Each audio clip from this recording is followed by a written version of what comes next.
Assalamualaikum warahmatullahi wabarakatuh.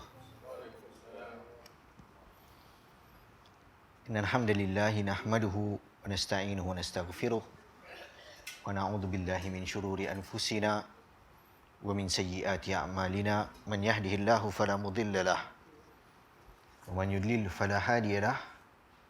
Asyhadu an la ilaha illallah wahdahu la syarika lah wa asyhadu anna Muhammadan abduhu wa rasuluh. Fa inna asdaqal hadits kitabullah wa khairal hadi hadi Muhammadin sallallahu alaihi wasallam. Wa syarrul umuri muhdatsatuha wa kullu muhdatsatin bid'ah wa kullu bid'atin dhalalah wa kullu dhalalatin finnar atau kama qala al-Mustafa sallallahu alaihi wasallam. Alhamdulillah, pertama kali sampai di sini Anjung Quran Sunnah. Anjung ni biasa kat hujung-hujung kan. Jadi kalau apa ni memang hujung lah daripada KL. Daripada KL datang sini sebab takut sampai lambat. Sebab kalau petang-petang jam, saya kat isteri datang awal lah. Pukul 4 lagi dah keluar. Pukul 4 keluar, okey lah, jalan clear setengah jam lah jadi jalan clear. Jadi sampai-sampai nak pergi mana dulu ni? Tak tahu. Sebab saya takut sebab saya ada kelas online dengan budak-budak UIA pukul 5 sampai pukul 7. 3 kelas. Baca Tahrir Ulum Hadis, lepas tu baca Rahib Makhtum, lepas tu baca Al-Qasas Al-Quran ni. Tu online lah dah lama. Buat pun tiap hari. Tiap hari ni Kak Ji ada lompat. Jadi cakap kalau, sebab semalam dah cancel, kalau hari ni cancel lagi menangis budak-budak tu. So kita cakap, kena gelak awal, nanti stop mana-mana, online buka adalah phone kan. Jadi cari surau mana-mana, entah tadi surau kat Elmina ke apa entah tu. Nampak apa ni sikit, nampak sejuk sikit tempat tu, ada aircon apa semua. Solat kat situ. Cari Petronas, berhenti. Habis 2 jam kat tepi jalan, baca-baca dengan budak-budak. Dan itulah antara benda yang saya duk buat sekarang.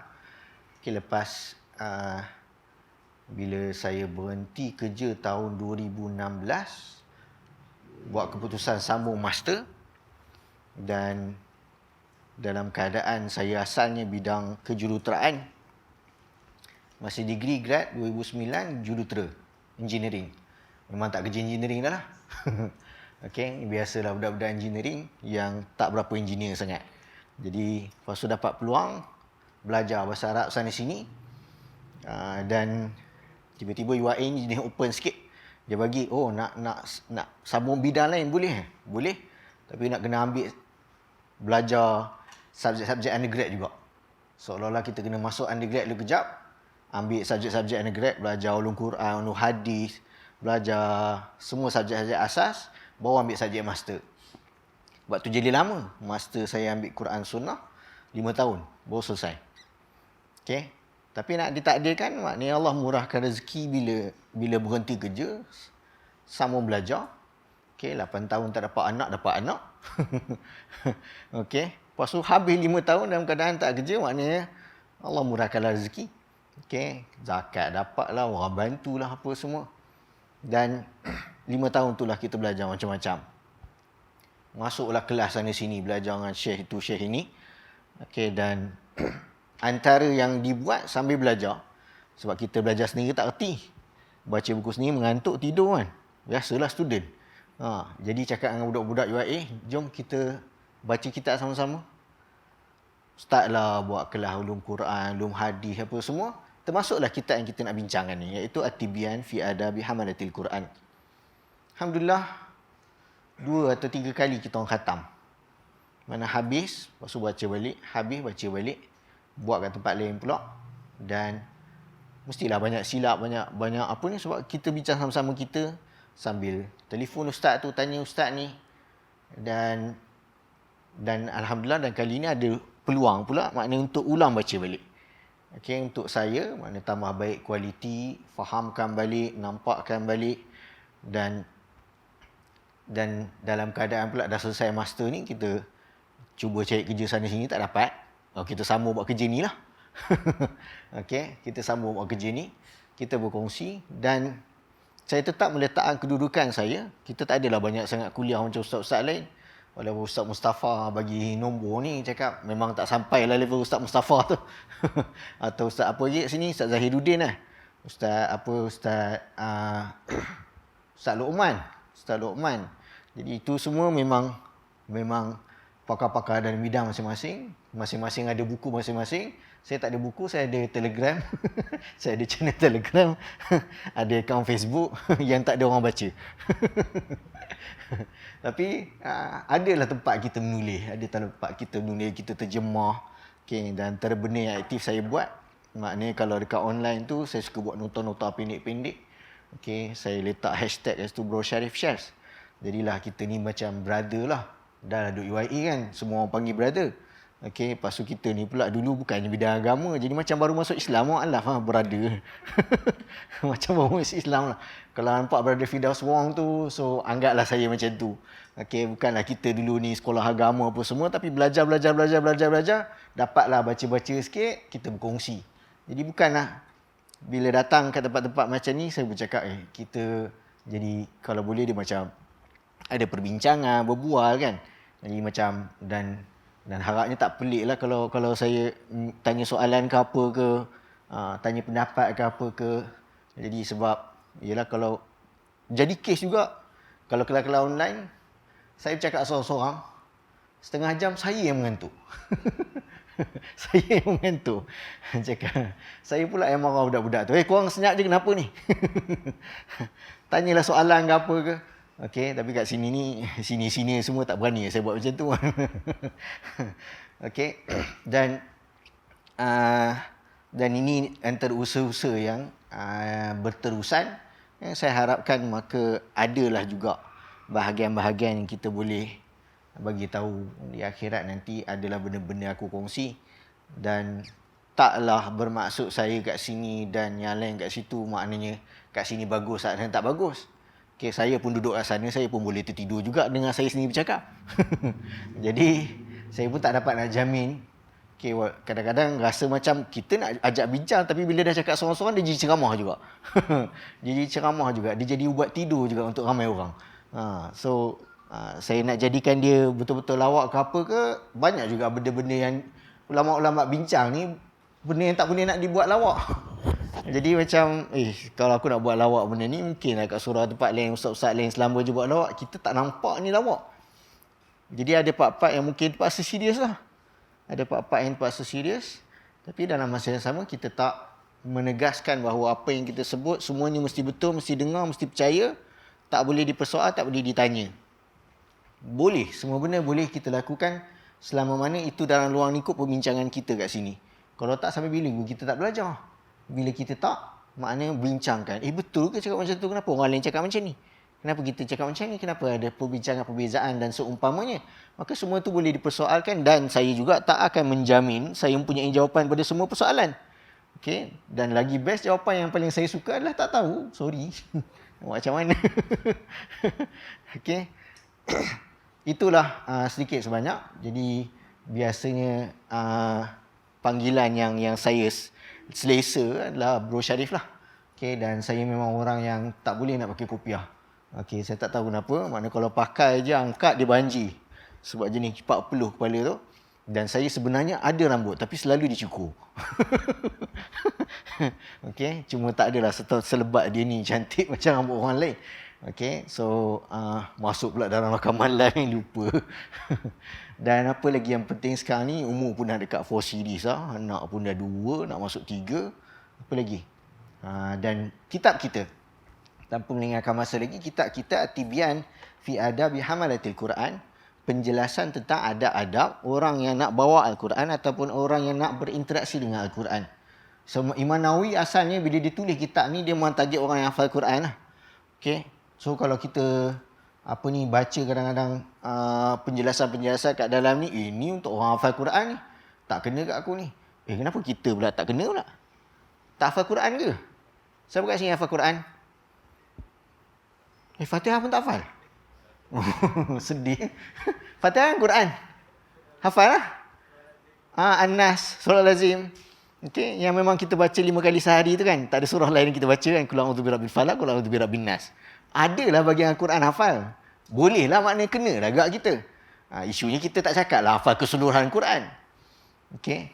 Menariknya Al-Quran ini, walaupun baca satu ayat, kita boleh cakap tak orang tu baca Quran? Boleh tak kita cakap orang tu baca Quran walaupun dia baru baca satu ayat? Ke nak kena tunggu dia baca Fatihah sampai An-Nas dia baru habis kita cakap dia baca Quran? Tak kan? Maknanya kita tahu dia tengah baca kat situ Alif Lam Mim Dzalikal Kitabul La Raiba Fi. Dia tengah baca Quran. Makna apa? Dah hafal Fatihah, hafal Quran lah. Kita katakan secara umum hafal Quran. Jadilah apa yang Imam Nawawi tulis ni sesuai untuk kita juga. Sesuai untuk kita juga. Tapi dalam masa yang sama kita azam lah, kita simpan azam paling tidak. Maknanya aku nak hafal lagi. Tambahlah hafalan-hafalan setakat mana mampu. Okey, sibuk tak sibuk tu cerita lain. Tapi keinginan ada. Tiba-tiba Allah buka ruang, kesibukan-kesibukan lain dah settle, tiba-tiba ada peluang, jomlah kita try hafal Quran. Okey, program pun banyak style sekarang ni, nak online ke, nak offline ke, nak jumpa orang ni, jumpa orang tu ke. Okey, pusat tahfiz di sini yang boleh terima pula sekarang ni orang-orang senior kan. So, peluang-peluang ada. Tapi, apa yang kita akan bincangkan kat sini, sesuai pula lah kebetulan Ramadan ni. Sesuai pula lah. Sebab apa kadang-kadang kita ni, antara yang Syekh Adil Muhammad Khalil dalam kitab dia, Awwalu marrati at-tadabbarul Quran, dia highlightkan ramai orang semangat baca Quran. Okey, tapi antara benda yang sering terabaikan adalah bagaimana cara berinteraksi dengan Al-Quran tu. Begitu juga Imam Nawawi akan highlightkan nanti, kita akan nampak maknanya kenapa tiba-tiba dia tulis adab berinteraksi dengan Quran ni. Okey. Fokuslah cerita pasal kelebihan Quran ke, ceritalah pasal apa ni makna tafsir Al-Quran ke, tadabbur Al-Quran ke, tapi dia highlightkan cara interaksi dengan Al-Quran. Adab membaca Al-Quran. Okey, adab pembaca Al-Quran, adab orang yang hafal Al-Quran. Maknanya mesti ada concern. Dia kenapa dia tulis? Sebab biasa orang tulis buku mesti ada sebab. Okey, ulama-ulama tulis buku mesti ada sebab. Apatah lagi zaman-zaman dulu ni, orang tulis buku dalam keadaan bukanlah apa ni style-style sekarang ni jualan buku tu aktif lah kan. Masuk Shopee, buka Shopee tu dah nampak ni jual buku tu laku. Okey, kalau siapa-siapa yang pandai guna Shopee ke Lazada semua ni, buku pun laku, buku agama pun laku sekarang. Okey, tapi dia jadi apa? Makna kalau pencetak-pencetak yang lama kalau tak follow the flow, tak updated, dia akan ketinggalan sikit lah. Jadi kesian lah sikit macam Telaga Biru, macam apa ni, ada syarikat-syarikat yang lain tu. Tapi kalau yang jenis style nafas baru macam Iman, macam Jihad Tarbiyah ke, atau yang apa lagi, ada banyak Tertib Press dan macam-macam lagi, diorang ke depan, diorang pandai guna. Jadi buku-buku agama laku sebenarnya. Tengok-tengok buku agama kat Shopee tu 200 dah jual, 300 terjual. Laku. Okey, baca ketak tu cerita lain lah kan. Macam kat rumah gak cerita jugalah kan.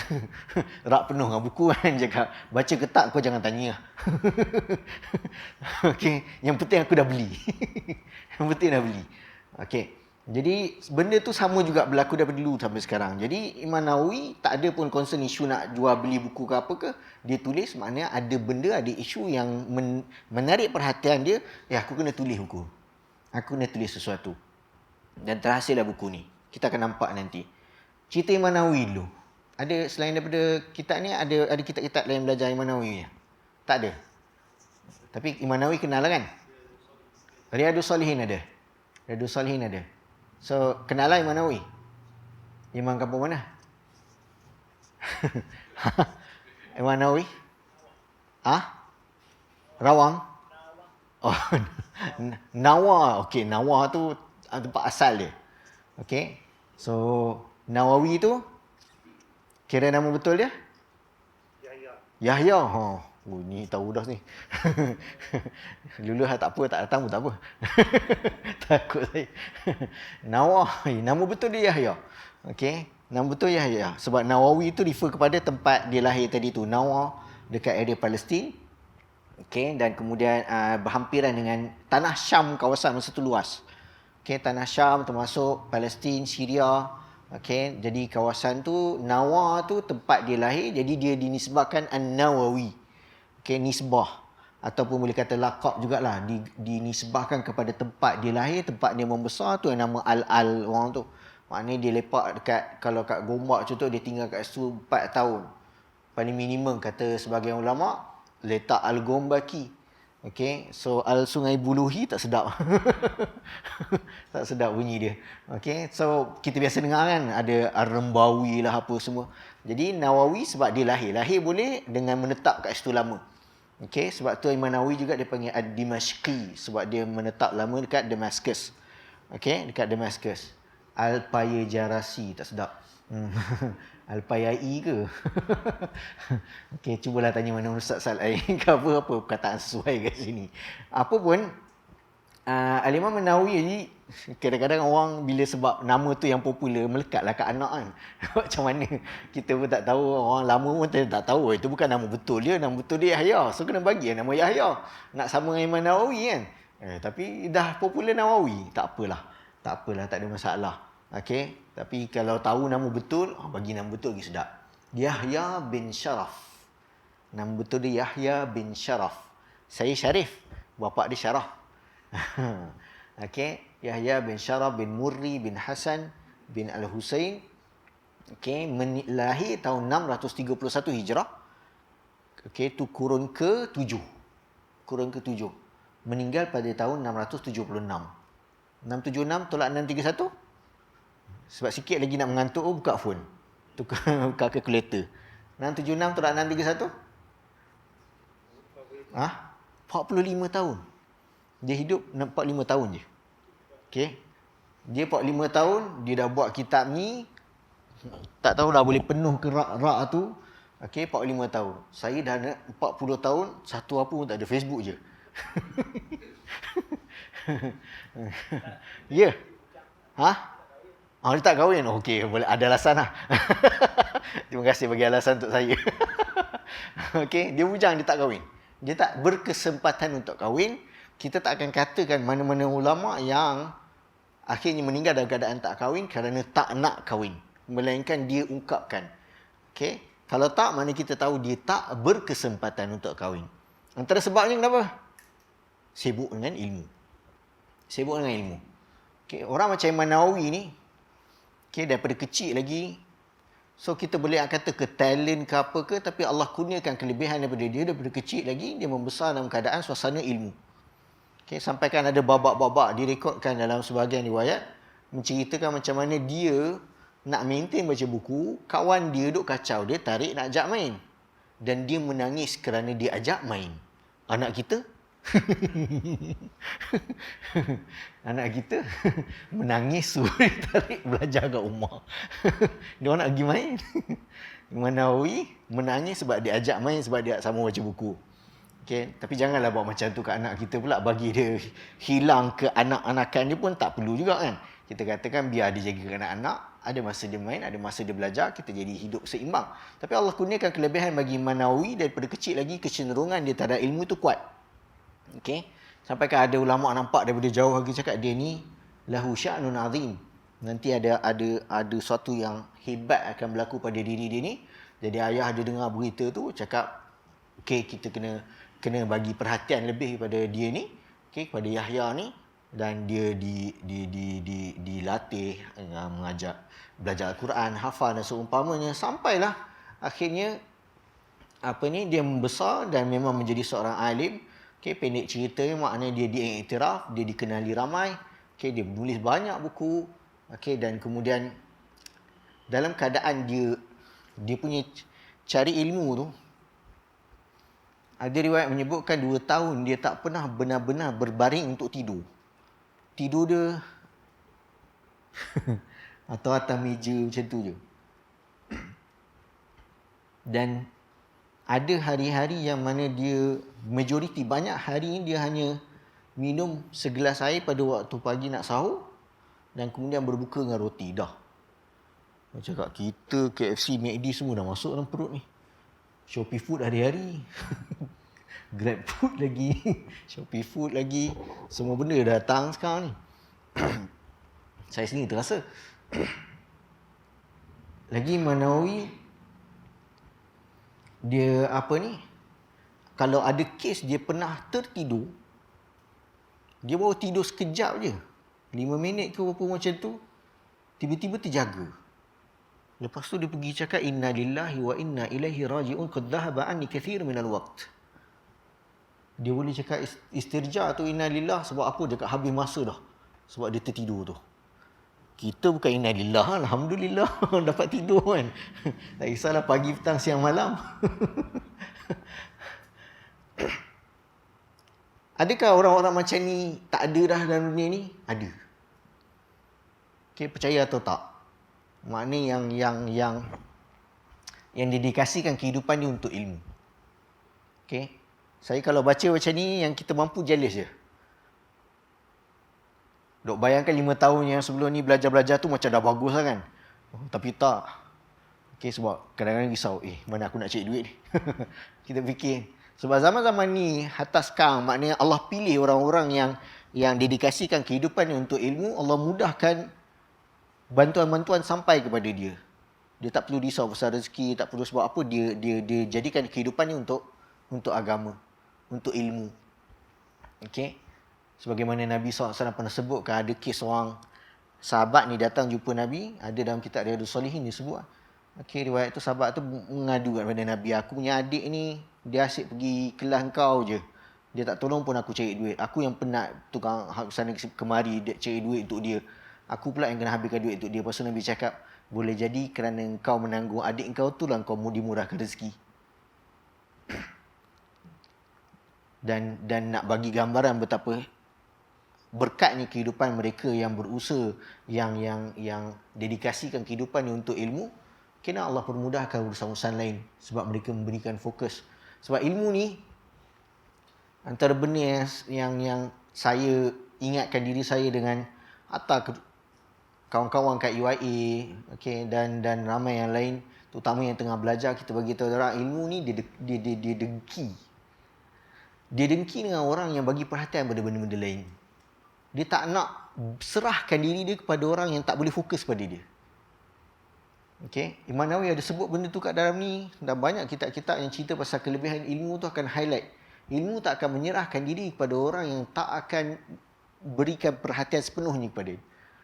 Maknanya ni kejap nak buat ni. Tapi masalah sekarang ni bukan barulah pun. Sebenarnya dah lama. Contoh kat universiti. Okay, apatah lagi bidang agama. Sambil diorang belajar, kepala diorang sibuk fikir bisnes, sale. Online diorang. Sambil diorang belajar, kepala diorang fikir apa yang aku nak buat untuk tolong mak ayah kat rumah. Dia risau semua benda. Dan akhirnya, apa yang dia belajar tu setakat tangkap muat lah. Habis exam lupa semua benda, sama macam-macam benda lain. Padahal dia belajar agama. Jadilah kualiti bahasa Arab dia lah, kualiti penguasaan dia, interaksi dia dengan kitab kurang. Sangat lemah. Okay. Dan itu antara sebabnya, sebab dia orang rasa macam dalam masa yang sama kena cari duit, dalam masa yang sama kena buat bisnes, dalam masa yang sama kena ni, kena itu, kena ni, kena itu. Okay. Dan alih-alih dia orang tak fokus pun. Okay. Apa tak lagi bidang-bidang lain. Okay. Sebab sekarang ni semua benda pun dia orang fikir cakap, sebab tu kena pelajar-pelajar kena multidisiplin, ada banyak skill apa semua. Dia orang lupa bila dia orang diajar untuk fokus benda-benda lain, benda yang patut dia orang buat dia tak ada fokus. Jadi berbelah bahagi. Dan yang jadi target untuk semua sistem adalah yang penting orang lulus, yang penting orang dapat A. Jadi dia orang tak dapat ilmu, dia dapat markah. Dia tak dapat ilmu, dia dapat markah. Okay, dan itu jugalah yang kita cakap untuk anak-anak kita kat sekolah, sampailah masuk U, sampailah dia orang grad, tak apa, yang penting korang dapat GPA tinggi, markah tinggi. Dia orang dapat ilmu? Tak. Okay, buktinya hilang keberkatan. Buktinya antara hilang keberkatan. Tak ada kesannya pada sasiah, pada akhlak, pada adab. Okay? Buktinya ada pada diri saya juga. Yang merupakan hasil daripada semua benda tu. Jadi itu, bila patah balik kepada apa yang Manawi tunjuk, okay, apa yang dia buat tu sepatutnya jadi contoh. Maknanya kita kena hantar sebahagian daripada orang-orang yang kita kenal, yang pandai bab agama semua ni, biar mereka fokus. Kita serahkan apa saja bahan-bahan yang mereka perlukan. Dan dia seorang yang ikhlas, dia seorang yang boleh beradab, bagus apa semua, biar dia fokus. Belajar dan balik, sampaikan balik. Okay, tunjukkan bagaimana contoh pengamalan dan praktisnya agama ni. Itu berterusan berlaku. Allah pasti akan hantar orang-orang yang akan melakukan tugas-tugas sedemikian. Sekarang ni patah balik kepada Imam An-Nawawi dan kitab At-Tibyan. Penat dah kan? Hari ni hari Rabu. Cuti sekolah pula tu. Ada yang tak kerja kat sini ke? Duk bawa anak berjalan ke apa? Tak ada. Masih cuti sekolah kan? Masih cuti sekolah lagi. Okay. So, segan saya dia macam bila nak cakap ni, kita dah cakap laju-laju pula tu, seorang pula cakap, lepas tu yang lain dah start letih dah, alamak. Aku nak panggil nama tak kenal. Kalau kat UIA kena panggil nama ni dah terkejut dia dah. Okay. Al-Imam An-Nawawi sebutkan, mana saya kongsikan apa ni ringkasan lah kita kata daripada Muqaddimah. Penting tak baca Muqaddimah? Oh, saya lupa nak tunjuk. Ni terjemahan antara terjemahan yang ada. Bolehlah nak cari Adab Pembaca Al-Quran, cetakan Telaga Biru. Ada juga cetakan, ada 2-3 terjemahan lagi. PTS pun ada, Tertib Press ke apa lagi satu. Okay, so boleh cari dekat apa ni, dekat Shopee ke mana-mana sebut terjemahan At-Tibyan, atau Adab Membaca Al-Quran. So nampaklah. Jadi tapi saya memang rujuk apa teks asal terus, daripada kitab ni. So At-Tibyan fi Adab Hamalatil Quran, cetakan Darul Minhaj, antara cetakan yang sangat digalakkan untuk dirujuk. Kenapa kitab-kitab Arab ni pun ada isu juga, beza-beza cetakan, beza kualiti. Sama juga terjemahan pun. Okay. So sebab tu kalau rujuk kitab-kitab agama, baca satu buku, ambil manfaat, tapi kena sentiasa letak sikit kebarangkalian boleh jadi ada kesilapan. Silap terjemah, silap sebut perkataan, ayat asal bahasa Arab sebut benda lain, dia terjemah benda lain, tapi kita yang tak tahu bahasa Arab mana nak tahu kan? Mana kita nak tahu? Jadi kerja ustaz-ustaz lah patut cerita.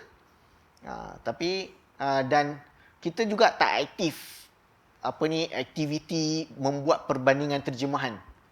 Especially kalau macam ni ada 2-3 terjemahan, kalau bandingkan memang ada part-part yang ketara. Kenapa ni cakap lain, ni cakap lain? Dan kita duk bayang semua cakap sama, betul lah, takkan salah kan? Dah orang tu yang terjemah tu ustaz, tiada ada bahasa Arab. Cakap biasalah ada silap. Normal lah ada silap.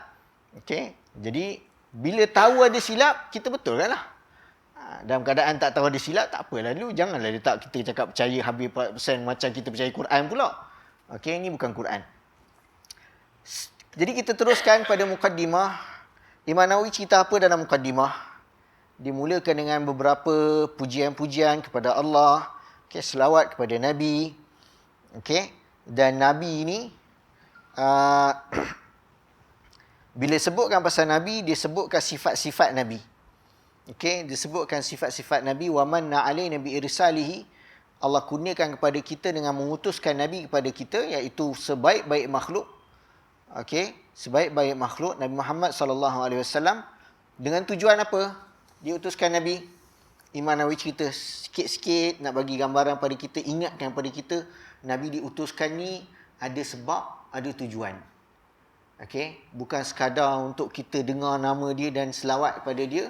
Itu antara hak-hak yang kita penuhi. Dalam masa yang sama ada tujuan-tujuan utama. Apa yang dia dah buat, apa yang dia lakukan. Famaha bihi ibadatul awsan. Dia menghapuskan penghambaan. Pengabdian kepada berhala-berhala. Wa akramahu bil Quran. Dan Allah muliakan Nabi dengan Al-Quran yang bersifat mukjizat, yang kekal ala ta'aqubil azman. Dengan beralihnya masa dari dulu sampai sekarang, mukjizat Al-Quran itu kekal. Apa yang dimaksudkan mukjizat? Selalu dengar perkataan mukjizat kan? Apa yang dimaksudkan mukjizat? Nak bagi hilang mengantuk ni. Mukjizat apa mukjizat? Sesuatu yang luar biasa. Yang biasa tak mukjizat. Mukjiz asalnya maksudnya melemahkan. Sesuatu yang melemahkan dari sudut bahasa.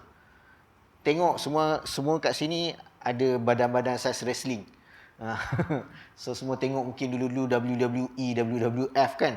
Zaman-zaman sempat lagi kot. Ni semua zaman-zaman sempat tengok wrestling kot. So bila dia orang bergaduh, lepas tu yang menang dah tahan yang kalah kat bawah tu. Okey, yang menahan dari atas itu mu'jiz. Dia yang melemahkan. Okey, yang kalah kat bawah kena tahan tu, okey, yang dah kena hentak berapa kali 1 2 3 tu mu'jaz yang dilemahkan. Okey, jadi mu'jiz yang melemahkan. Jadi Al-Quran bersifat melemahkan. Lemahkan siapa? Orang yang mendengar. Orang yang mendengar bacaan Al-Quran, orang yang melihat kandungan Al-Quran, diorang rasa lemah, tak boleh nak tiru. Sebab Al-Quran cabar, especially orang-orang musyrikin Mekah. Buatlah, fa'tu bimithlihi. Okey, cuba buat macam Quran ni. Korang kan pakar bahasa Arab. Korang kan tera, korang kan orang Arab. Ni kan bahasa Arab. Kan korang selama ni bangga dengan bahasa korang. Okey, dia macam kalau kita apa ni? Kita kalau siapa orang Kelantan kat sini? Kelantan? Tak ada. Oh, ada. Okey. So saya Kelantan sini kan. Lepas tu kalau apa ni, kalau dia dapat wahyu, okey, lepas tu ada satu set apa ni teks ni dalam bahasa Kelantan. Orang Kelantan ni yang saya ingat kawan-kawan kat UIA ke apa, walaupun 4 tahun kat UIA tu, Kelantan dia maintain. Bahasa dia maintain. Okey, saya tak tahu apa air ketum ke minum ke apa ke. Tapi maintain bahasa dia orang. Okey, KL tu tak bagi efek pada dia orang. Tercekik tu lah. Jadi nak bagi gambaran dia orang ni bila dicabar, lepas tu bagi tahu dia orang, cuba buat macam ni dalam masa korang. Biasa kalau ni DB rasa macam apa pula aku tak tahunya. Okey, cakap macam tu dah tercabarnya orang-orang Arab masa tu bila Al-Quran diturunkan, alih-alih dia orang tak boleh tiru. Malu dah. Tak boleh tiru. Jadi itu nilai mukjizat. Okey, sebab tu Imam Nawawi sebut allati tahadda bihal janna wal insana bi ajmu'ihim atau bi ajma'ihim. Allah cabar semua ni orang Arab ni, kumpulkan kawan-kawan semua, siapa yang kau nak kumpulkan, jin, manusia, kumpul dia orang. Cuba buat Al-Quran. Tak boleh, tak berjaya. Okey? Menyebabkan apa? Menyebabkan Allah wa afhama biha jami'a ahli zaihi wa tughyan. Apa yang Nabi sampaikan itu menyebabkan orang semua terdiam. Mereka yang menyimpang, yang sesat ni berhadapan dengan Quran, dia orang hanya mampu terdiam. Okey, yang duk komplain-komplain, pergi kata Quran ni Quran macam tu sebab dia baca sikit je, baca sini sikit, baca sini sikit. Dia bukan baca awal daripada awal sampai habis. Komplain macam-macam, cuba baca daripada awal sampai habis, terdiam. Macam mana orang Arab terdiam. Wa ja'alahu rabi'an liqulubi ahli al-basair wal irfan. Allah jadikan Al-Quran ini sebagai penenang, menenangkan hati orang yang memiliki pandangan, yang melihat, yang berusaha untuk memahami. Imam Nawawi sambung bagi tahu sifat Al-Quran la yakhlaqu ala kathrati taraddudi wa taghayyuril ahyan. Al-Quran ni satu benda kalau macam buku-buku lain. Saya kat sini ada pernah nampak mana-mana buku yang maintain 1400 tahun. Ada tak buku yang 1400 tahun maintain sampai sekarang? Tak ada. Al-Quran saja satu buku yang 1400 tahun dan masih berjalan dan berterusan masa ni, dia kekal, tak usang. Istilahnya isi kandungannya, bacaannya kekal. Walaupun ada beza qiraat, walaupun ada style-style yang beza-beza sikit, tapi semua itu secara package ni kekal. Tak berubah. Tak usang. Okey, dan Allah mudahkan wa yassarahu lidzikri hatta istadharahu sigharul wildan. Allah jadikan Al-Quran tu mudah sampai budak kecil pun boleh hafal. Sampai budak kecil pun boleh hafal. Okey? Wa dhamina hifdhahu min tatarruki at-taghyiri ilayhi wal hadathan. Dan Allah jamin ianya terpelihara. Allah jamin Al-Quran tu terpelihara daripada sebarang gangguan, perubahan, apa pun yang berlaku. Wa huwa mahfuzun bihamdillahi wa fadlihi makhtalafal malawan. Dan dia terpelihara. Okey, fast forward dijadikan Al-Quran ini ilmunya berkembang dan ada orang-orang yang Allah pilih menjadi ahli mengenai Al-Quran. Okey, tak semua orang sama level lah interaksi dengan Al-Quran, betul tak? Okey, ada yang setakat baca, ada yang dapatlah hafal, ada yang dapat baca tafsir dia, ada yang belajar bahasa Arab dia, sampailah peringkat-peringkat yang seterusnya. Jadi tak semua orang sama level, tapi semua orang akan dapat bahagian-bahagian diorang daripada apa yang dia dah usahakan. Jadi terkumpul pada Al-Quran ni pelbagai bentuk ilmu. Pelbagai bentuk ilmu. Okey, ilmu sejarahnya, ilmu kehidupannya, psikologinya, perubatannya, okey, tentang syariatnya dari sudut kisah-kisah, sejarah orang-orang terdahulu, tentang masa depan, tentang cara pemikiran Nabi SAW, dan siapa yang belajar semua tu melapangkan dada orang yang meyakini isi kandungannya. Okey? Dan kemudian Imam Nawawi pujilah Allah. Wa ahmaduhu ala dzalika. Aku puji Allah dengan semua tu dan semua nikmat-nikmat yang Allah bagi yang tak terkira, tak terhitung. Okey? Dan kemudian dia syahadah dan dia bagi tahu punca. Okey? Dia bagi tahu hakikat. Dia beritahu hakikat, Allah dah kurniakan agama ni, okey, agama ni kepada kita semua, pada umat ni, dan dihantarkan Nabi SAW, betul? Okey? Dan kemudian Allah bagi kepada Nabi Al-Quran, dan terkumpul dalam Al-Quran tu semua yang kita perlukan. Ini Manawi sebut. Okey, apa yang diberitahu kat dalam Al-Quran, cerita-cerita orang terdahulu, peringatan, adab, hukum hakam, hujah-hujah, bukti-bukti dan pelbagai lagi, okey, untuk nak melawan, untuk nak menjawab orang-orang yang terpesong. Okey, sebab kita ni boleh tak hidup ni dalam keadaan semua aman je, dengan petunjuk saja kita tak ada musuh, boleh tak? Kita yang tak faham agama pun ada musuh. Apatah lagi kita beragama, Allah dah bagi tahu awal lagi kita ada musuh. Seronok ke hidup ada musuh? Seronok? Dia angguk. Betul, seronok hidup ada musuh. ke tersilap angguk. Tak seronok asalnya lah. Kita kata asalnya tak seronok, tapi kita ada tanggungjawab. Okay, terutama musuh kita yang paling besar, Iblis, syaitan. Dan Allah jadikan juga di kalangan Ahlul Kitab, okay, orang-orang musyrik juga sebagai musuh. Walan tarda ankal yahudu walan nasara wan nasara hatta tattabi'a millatahum. Yahudi dengan Nasrani tak akan redha kita sampai kita ikut jalan orang. Jadi bila ada orang tak redha kita, ada orang yang Allah sifatkan sebagai aduwwum mubin, musuh yang nyata, maknanya kita kena buat apa dengan musuh? Duduk sajalah kan? Tengok TV. Ada musuh? Buat apa? Solat dan doa. Ya Allah, jauhkan aku daripada musuh Engkau. Dah. Itu musuh ke namanya? Maknanya mesti lawan. Mesti lawan. Apa bukti kita tengah lawan musuh kita syaitan sekarang ni? Tuntut ilmu. Okey. Lagi time-time lain ada ke apa-apa bukti yang betul ke syaitan ni musuh? Tak nampak pun macam bermusuhan dengan syaitan. Macam kawan je semua. Ya? Tak. Macam kita makan macam bismillah. Okey, nak elakkan dia kongsi makan. Masuk rumah nanti cakap apa? Baca bismillah, bagi salam. Jadi dia tak dapat tempat bermalam, tempat makan. Alamak, aku terlupa lah. Halau keluar. Okey, kalau terlupa baca bismillah baca apa ni? Bismillah ya awalu wa akhiru. Okey, masa azan ni qomat dia orang lari. Masuk tanah kita baca doa. Banyak bahagian bibit-bibit dalam kehidupan kita Nabi ajarkan untuk menunjukkan permusuhan kita dengan syaitan. Tapi sayangnya ramai orang lupa buat. Lala kita member dengan syaitan. Tak apalah, Ramadan nanti kan kena ikat. Oh, sekarang member lah. Okay. Jadi maknanya tugas kita dengan Al-Quran sepatutnya menyebabkan kita dapat menzahirkan permusuhan kita dengan musuh. Okay, Al-Quran. Dia juga senjata kita.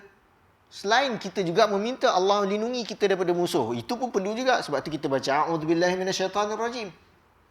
Kita baca selalu. Okay. Part ni pun part yang menarik. Kadang-kadang saya rasa macam bab syaitan ni kena ada satu kuliah khas pula. Okay. Sebab kita rasa macam syaitan apa tu? Dia macam tak rasa apa-apa pun dengan syaitan. Padahal dia musuh. Okay. Dan dengan Al-Quran ini Allah gandakan ganjaran. Wadha'afal ajra fi tilawatihi. Allah gandakan ganjaran. Wa amara bil i'tina'i bihi wal i'zam. Allah suruh bagi fokus dan hormati Al-Quran, agungkan Al-Quran. Wa mulazamati al-adabi ma'ahu, dan usahakan bersungguh mempraktikkan adab, berinteraksi dengan Al-Quran. wa bazlil wus'i fil ihtiram, dan usahakan semampu mungkin menghormatinya. Sampaikan ada ulama-ulama tulis khas buku-buku pasal adab berinteraksi dengan Al-Quran. Okey. So itu yang kat sini Imam Nawawi tulis, dituliskan ada banyak ulama-ulama sebelum dia lagi dah tulis tentang kelebihan baca Al-Quran. Okey, bagi yang ditulis oleh para cendekiawan, ulama, ilmuwan. Tapi dha'fatil himamu an hifdhiha bal an mutala'atiha. Okey, tapi buku-buku tu yang lama-lama ulama-ulama tulis tu, orang nak kaji, nak periksa, tak semangat, tak cukup kuat. Seolah-olah macam Imam Nawawi tahu banyak kitab-kitab ni. Kenapa tak ada orang baca? Kenapa tak ada? Boleh jadi Imam Nawawi nampak buku-buku ni berat, buku-buku ni tebal sangat dan seumpamanya. Dan dia sekarang ni dah kurun ke-7. Ni bukan kurun awal. Okay, bukan kurun sahabat, tabi'in. Dah 700 tahun gap masa. Maknanya apa? Maknanya kadar rajin tu orang tak sama lah orang dulu. Okay. Jadi dia nampak ada keperluan. Okay. Aku nampak pula, dia cakap lagi kan, dia nampak dekat Damascus, Dimashq, okay, Damsyik yang kita kata dalam bahasa Melayu, ada ramai orang yang semangat dengan Al-Quran. Ramai orang semangat dengan Al-Quran. Okey, mengajar, belajar, okey, dan bersungguh-sungguh siang malam, dan diorang agak semangat dengan pelbagai bentuk amalan lain-lain, dan aku terpanggil. Ni part penting part penting. Kat sini boleh bangun balik kejap. Okey, boleh bangun balik kejap. Kena ada seorang tukang apa ni, spray. Okey, fada'ani dzalika ila jam'i mukhtasarin fi adabi hamalatihi. Okey, dan aku terpanggil untuk cuba himpunkan ringkas. Pasal bila saya dengar perkataan ringkas, saya tunjuk budak-budak. Ringkas. Ringkas. Berapa muka surat ni? Saya kata ada orang 200 ringkas. 200. Dia cakap ringkas. Ni pun ringkas masa kat kita ni dah jadi 200. Sebab kalau ikut kita asal Makhtutat tu pun jadi tipis lah. Boleh jadi tak sampai 100 pun. Okay, tapi tulisan dia rapat-rapat, kecil-kecil macam tu lah. Ini dah besarkan. Lepas tu dah siap letak baris lagi. Okay, dah mudahkan untuk kita. Tapi bayangkan asalnya tu, so berapa helai tadi tu, tapi bagi dia ringkas. Okay. Sebab apa? Sebab memang untuk standard zaman tu, inilah pada ringkas. Okay, untuk standard. Kita sekarang ni tak tahulah kalau kita betul-betul baca ni, sekarang pukul apa? Lama juga saya cakap ni, saya lupa masa. Isyak pukul 8. Memang lajak sikit tak apa lah. So pukul 9 boleh. Okay. Kena ada bagi warning ni. Kalau kat surau betul apa semua, saya isyak memang saya stop. Apatah lagi kalau surau masjid tu betul-betul tepi jalan. Jenis orang datang singgah ke, rider apa semua. Lepas tu ustaz-ustaz lain tu jalan juga kan. Orang nak ambil order apa semua, berhentilah. Tak apa, itu cerita lain. Poin dekat sini, jadi Imam Nawawi buat ringkasan ni, adab-adab bagi orang yang menghafal dan menjaga membaca Al-Quran, dan apakah sifat-sifat orang yang hafal dan mempelajari Al-Quran. Okey. Dalam keadaan Allah dah kata, sebagaimana Nabi SAW sebut, okey, Allah dah kata sebagaimana Nabi SAW sebut, ad-dinun nasihah. Okey, ad-dinun nasihah, dan antara an-nasihah tu liman ya Rasulullah. Sahabat tanya, nasihat ni untuk siapa? Okey, lillahi wa li rasulihi wa li kitabihi wa li a'immatil muslimina wa ammatihim. Jadi adanya an-nushu untuk kitab Al-Quran. Okey, dan nasihat ni perkataan dalam bahasa Arab ni kita tak boleh faham dia sebagai nasihat dalam bahasa Melayu. Okey, sebab macam pelik. Sebab Nabi cakap nasihat untuk Allah. Nasihat Allah apa? Kita pula tiba-tiba bagi nasihat kat Allah. Memang tak kena. Okey, jadi maksud an-nasihat tu kat sini iaitu ketulusan memenuhi hak. Jadi bila Nabi cakap an-nasihatu lillah, makna ketulusan kita memenuhi hak Allah, memenuhi hak malaikat, memenuhi hak kitab-kitabnya, dan untuk memenuhi hak Al-Quran, salah satu caranya Imam Nawawi sebut adalah tahu adab-adab berinteraksi dengan Al-Quran. Ingat bila cakap adab-adab berinteraksi ni bukan isu Al-Quran ni jangan letak atas lantai tau. Al-Quran ni kena tutup elok-elok, simpan dekat balang kaca. tak disentuh dalam selama sepanjang hidup. Okey, aku sayang Al-Quran tu. Kenapa? Tu aku jaga elok-elok. Tapi kau tak baca. Dia cakap dia sayang Al-Quran, dia beradab Al-Quran tapi tak baca. Itu bukan beradab. Malah kurang ajar Al-Quran kita katakan. Okey, sebab adab asal Al-Quran maknanya untuk dibaca lah. Tiba-tiba dia rasa dia lagi beradab dan lebih takut dia untuk langkah Al-Quran daripada takutnya dia tak baca Al-Quran. Pelik dengan perangai orang kita. Okey. Sampai ada yang dia punya peliknya takut tak hormat Al-Quran tu. Okey, sebabkan dia tinggal kat flat, dia rumah atas, orang bawah ada simpan Al-Quran ke? Amboi. Kenapa? Kan kita jadi pijak Al-Quran kat bawah tu. Habis tu nak suruh diorang semua letak Al-Quran kat bumbung 3-4 ke? Tak cerdik. Kita pun tak cakap macam tu. Tak ada ulama-ulama cakap macam tu. Okey, jadi sampai kadar macam tu, kadar gaya pemikiran nak hormat Al-Quran, tapi mereka lupa hormatnya pada nilai yang sebenar dengan membacanya, memenuhi hak-haknya. Nak tahu kena baca kitab-kitab macam ni. Baru faham. Okey, sebab orang duk fikir kan benda ni Al-Quran tu, orang duk bayang apa ni mushaf tu lah. Okey, mushaf tu dia bayang itulah Al-Quran, jadi itu kena jaga. Cakap boleh jadi ada orang apa ni tak ada mushaf tetapi dalam diri dia ada Al-Quran. Dalam diri ada Al-Quran walaupun tak ada mushaf. Boleh jadi ada orang mushaf tu budak-budak yang hafal Quran apa semua, mushaf dia dah koyak rabak apa semua. Kita nak marah ke dia cakap, korang tak hormat Al-Quran. Tak, dialah yang paling hormat pada Al-Quran. Sebab habis koyak rabak sebabkan dia nak hafal dan belajar Al-Quran. Okey? Bukan sebab Quran tu kena cantik. Sebab itu kertas. Siapa kat sini, Quran ni dapat daripada mana? Terbang dari langit? Masuk bilik?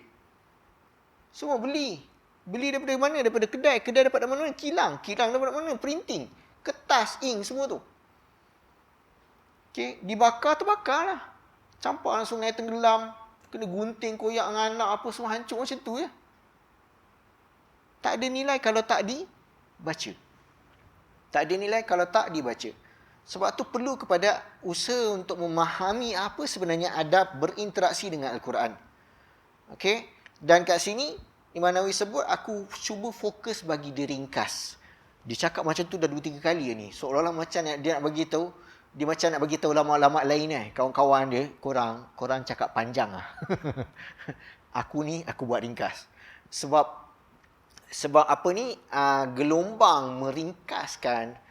Okay, sebab masa tu masih lagi orang semangat contoh dengan hadis dengan semua sanad-sanad. Okay, so Imam Nawawi bila dia buat hadis 40, dia buat Riyadhus Shalihin, dia tak letak sanad.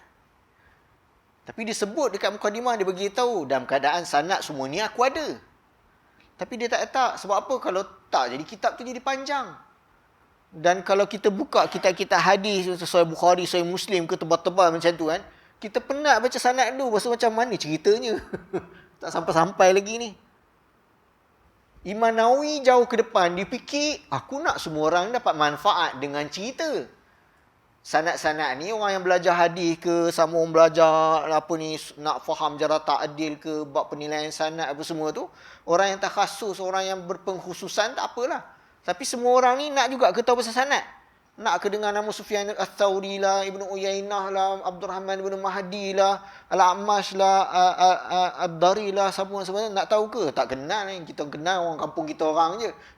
Sebab tak menjadi kepentingan pun nak tahu pasal sanad. Jadi fokus terus kepada isi cerita. Imam Nawawi ringkaskan, dan itu yang dia buat pada kitab-kitab dia. Antara hikmah kenapa kitab dia laku. Maksud laku kat sini, dibaca ramai orang. Diterjemah sana-sini. Sebab dia berfikir nak jadikan semuanya mudah untuk orang lain. Ini antara perkara yang susah kita nak buat sekarang. Sebab kita lagi seronok nak susahkan semua orang. Kita lagi seronok. Kan nak tuntut ilmu, datanglah sini. Lepas tu kita punya idea yang cakap. Kan nak kena belajar, kenalah baca apa ni, kenalah buat macam ni, kenalah duduk macam ni, kena. Jadi kerja kita adalah lagi susah, barulah kau rasa betapa susahnya tuntut ilmu. Imam Nawawi fikir daripada dulu lagi, bagi tunjuk contoh apa? Mudahkan. Kalau ada ruang untuk mudahkan, kita usaha untuk mudahkan. Kenapa? Kerana Nabi sendiri yang menyarankan agar kita sentiasa memudah. Ad-dinu yusr. Wala yushadda dinu ahadun illa ghalabah. Nabi SAW pesan, kamu ni mudah. Yasir wala tu'asir, mudahkan yang susahkan. Wa man yassara ala mu'sirin yassarallahu lahu yaumal qiyamati. Siapa yang mudahkan orang yang susah, Allah akan permudahkan urusan di hari kiamat nanti.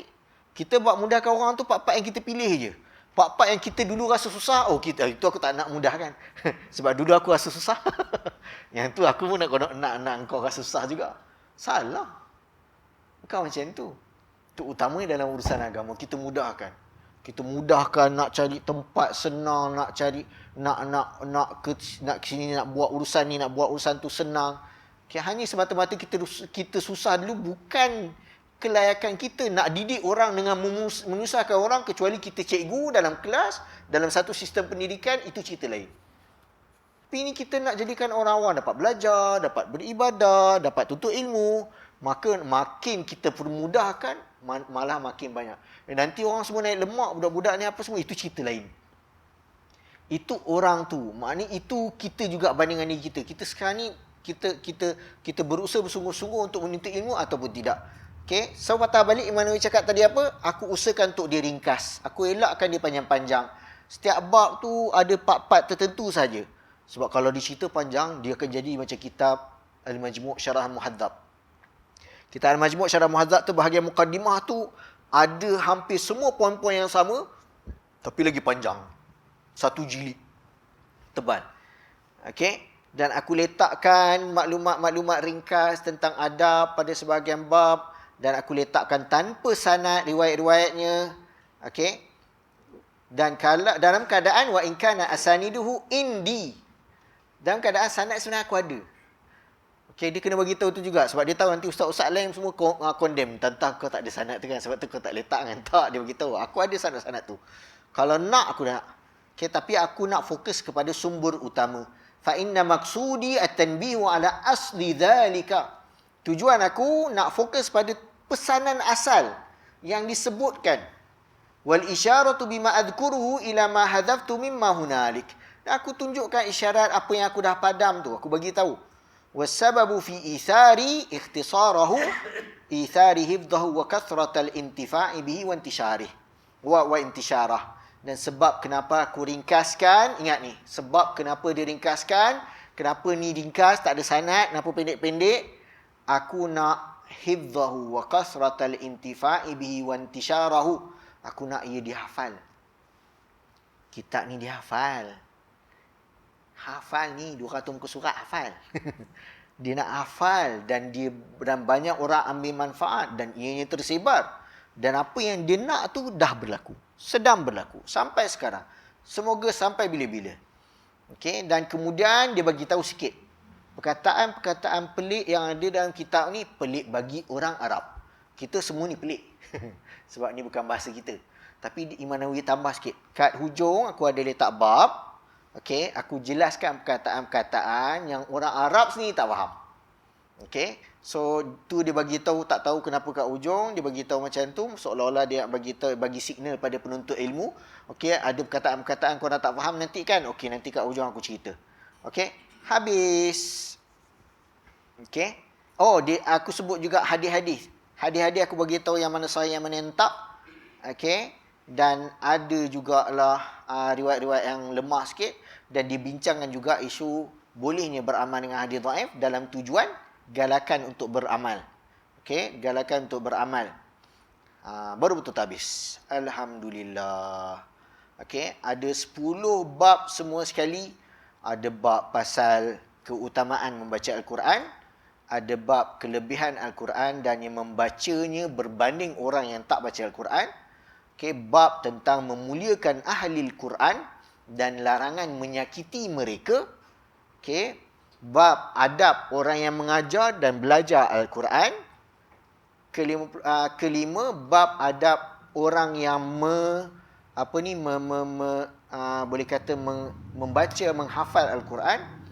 Okey, dan adab semua orang terhadap Al-Quran. Ayat-ayat dan surah-surah yang digalakkan pada keadaan dan waktu tertentu.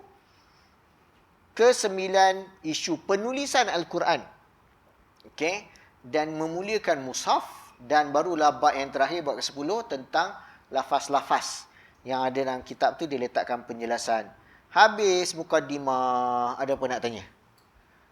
Masih boleh okey ke tak? Jelas ke? Ada nak tanya? Alang-alang dia duduk kat sini menyorok orang lain tak nampak. Silakan. Ha. Ha. Rumah dia dekat masjid. Ke tak? Soalan ke tu? Saya tak tahu lah alamat rumah dia. Tak pernah check. Jadi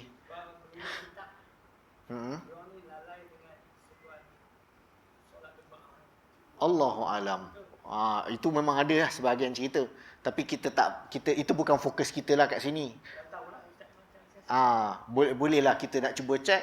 Okey, tapi kita katakan secara umumnya maknanya dalam keadaan dia alim, berilmu, okey, dan kadang-kadang berlaku kes-kes macam ni, itu diorang tak ikut jemaah kat masjid. Tak cakap ke saya depan mata sekali lecture kat UIA tu.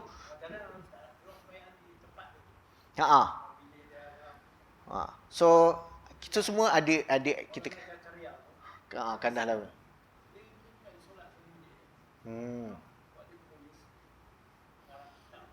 Sebab kan sibuk kan.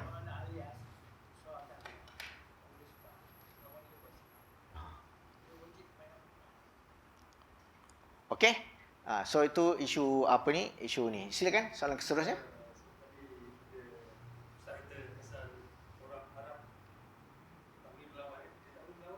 Orang awak tak boleh melawan? Orang Arab tak boleh melawan? Oh, tak boleh. Isu-isu tak boleh. Okey, so itu bab mukjizat Al-Quran ni jadi perbincangan. So pada bahagian mana yang diorang tak boleh tiru? Okey, maknanya bila Allah cabar untuk datangkan satu surah, datangkan 10 surah, datangkan seluruh Al-Quran yang sama. Okey, so ada peringkat-peringkat cabaran tu. Mula-mula seluruh Quran tak boleh, 10 surah tak boleh juga, satu surah tak boleh juga. Tapi kemudian ulama-ulama bincang. Ada yang kata kalau sebahagian ayat atau satu ayat atau perkataan tak ada masalah pun kalau diorang pergi sebut perkataan tu kat tempat lain. Maksudnya cakap ni sama sebiji macam Quran sebab Allah tak cabar untuk sebahagian ungkapan. Okey, tapi sebagai ulama lain sebut dalam sebahagian kitab-kitab ulum Quran dia cakap tak, hatta setiap perkataan pada lokasi dalam Al-Quran dengan package tersebut semuanya mukjizat. Malah setiap huruf.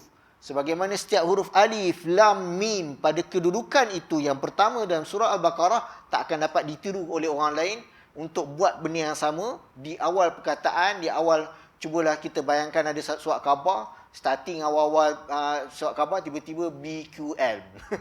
Lepas tu artikel ini tiba-tiba apa benda BQM tu tiba-tiba. Okey, Anjung Quran Sunnah AQS kan, tiba-tiba kat starting ni AQS.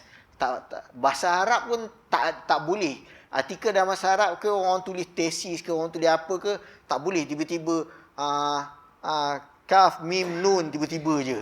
Tiba-tiba starting. Quran kita duk baca tiap-tiap hari, kita tak rasa macam peliknya alif lam mim ni, tak ada. Okey, kita dah baca tiap-tiap hari, malah bila kita baca tafsiran-tafsiran tentang perkataan tu kita akan nampak. Dan orang Arab tak boleh tiru. Diorang terkejut setiap kali dengar perkataan ni. Sebab apa? Sebab yang menyebutkan adalah orang yang buta huruf. Nabi SAW. Dia buta huruf, maknanya dia tak kenal huruf. Tiba-tiba dia baca huruf. Orang Arab semua tanya, dia belajar daripada mana huruf? Kan dia buta huruf. Kan kalau kawan-kawan kalau ada kenal orang yang tak boleh membaca, isunya dia orang tak kenal huruf, bukan tak boleh bercakap kan. Kalau tiba-tiba ajak dia JOM MAKAN, sakit hati dia. Sebab dia tak faham. Aku ajak jom makan je. Mana aku tahu? Aku tak tahu JOM apa benda yang kau sebut tu. Sebab dia tak kenal huruf. Nabi tak kenal huruf. Tiba-tiba turun ayat Quran dia sebut alif lam mim. Orang Arab terkejut. So nampak rupanya ada hikmah. Tak ada, walaupun tafsir-tafsir akan sebut Allahu a'lam bimuradiha. Allah yang lagi tahu apa maksud dia. Tapi kalau tak faham konteks apa yang berlaku di zaman Nabi ketika turunnya ayat-ayat untuk huruf muqatta'ah tu, semua orang nak terkejut. Oh, betul-betul lah maknanya ni memang wahyu sebab kita orang tahu dia tak pernah ikut tuition belajar bahasa Melayu, bahasa Arab ke apa ke. Tiba-tiba dia boleh sebut huruf. Maknanya ada Tuhan yang ajar. Allah yang ajar pada dia. Maknanya dia diberi kepada wahyu. Menyebabkan dia boleh sebut huruf. Okey, contoh. Okey, gambaran. Soalan seterusnya. 3. Tadi macam ada nak tanya lagi? Tak ada? Dah. Cukup. Madai lah kot. Okey, nak balik KL lagi setengah jam lagi. Okey, so saya rasa macam itulah yang saya bayangkan dengan gaya yang simple macam tu saja. Okay, saya tak terbayang nak jadi share besar ke duduk kat sini ke apa. Rambut pun tak ada kan. Macam orang cakap, dia ni siapa? Okay, kalau aku buat kat tempat-tempat lain, orang dah komplain macam-macam. Okay, bukan tak ada, suruh yang tak panggil lepas tu ada. Okay, dah biasalah kan. Ada orang kena selesa, tak selesa ke apa semua. Jadi kita tak paksa siapa-siapa. Okay, jadi kalau maknanya pada tempat-tempat ada sebahagian merasakan yang penting apa yang disampaikan. Yang penting sebagaimana yang Syekh Yusuf Qaradawi nukilkan kata-kata dalam kitab Saqafatud Da'iyah, dia beritahu la ta'riful haqqa birrijali a'riful haqq ta'rif ahlahu. Okey, jangan fokus nak tahu kebenaran tu, tengok orang dulu. Dia ni siapa ni? Okey, pakai macam apa semua. Lepas tu dah consider tu dulu, settle, memang tak ada siapa pun akan masuk asalkan pada kriteria yang dia nak. Tapi a'riful haqq. Kenal kebenaran, dengar apa yang dibincangkan, fokus pada perbincangan. Tak kisah siapa. Kalau letak kat sini tirai pun boleh fokus dengar, ada manfaat, bagus. Lepas tu tengok muka sakit hati, itu cerita lain lah. Okey. Okey. So, saya ucapkan terima kasih di atas kesudian jemput. Okey, dan semoga Allah terima sekadar apa yang mampu untuk kita usahakan dalam kesungguhan kita untuk mendekati Al-Quran dengan Ramadan yang semakin hampir. Okey, dan minggu depan bulan depan ada satu sesi lagi, lepas tu masa tu dah Ramadan. Okey, saya akan datang lagi atas jemputan untuk tazkirah Ramadan dan semoga kita doakan, maknanya paling tidak dengan permulaan ini kita ada maknanya kesinambungan sehingga selesai. Saya tak tahu kalau cabaran mana-mana surau ke apa semua, saya selalu tanya soalan macam ni. Kat sini ada ke kitab yang habis baca? Saya tanya macam, ada ke kitab-kitab yang baca kat sini? Ada lah tempat-tempat, ada yang habis baca ni, ada yang baca ni. Okay, sebab dia jadi cabaran kan. Okay, Riyadhus Shalihin tu ada 1,800 hadis. Saya dah buat 2-3 tempat. Kat UAE pun dah 600-700 hadis baca. Tapi dah ni grad, lepas tu ni grad, lepas tu ni grad pula. Saya kata, aku nak sambung dengan siapa ni? Grad pula ke dia orang ni? Tak habis-habis sudah. Jadi kalau ada yang habis, itulah kelebihannya. Dan ini jugalah harapan kita dengan apa yang kita nak baca ni. Maknanya kita usahakan sampai habis. Sampai habis ada manfaat dia. Okey? Aku qauli hadza wa astaghfirullahaladzim li wa lakum. Subhanakallahumma bihamdik, asyhadu an la ilaha illa anta, astaghfiruka wa atubu ilaik. Assalamualaikum warahmatullahi wabarakatuh.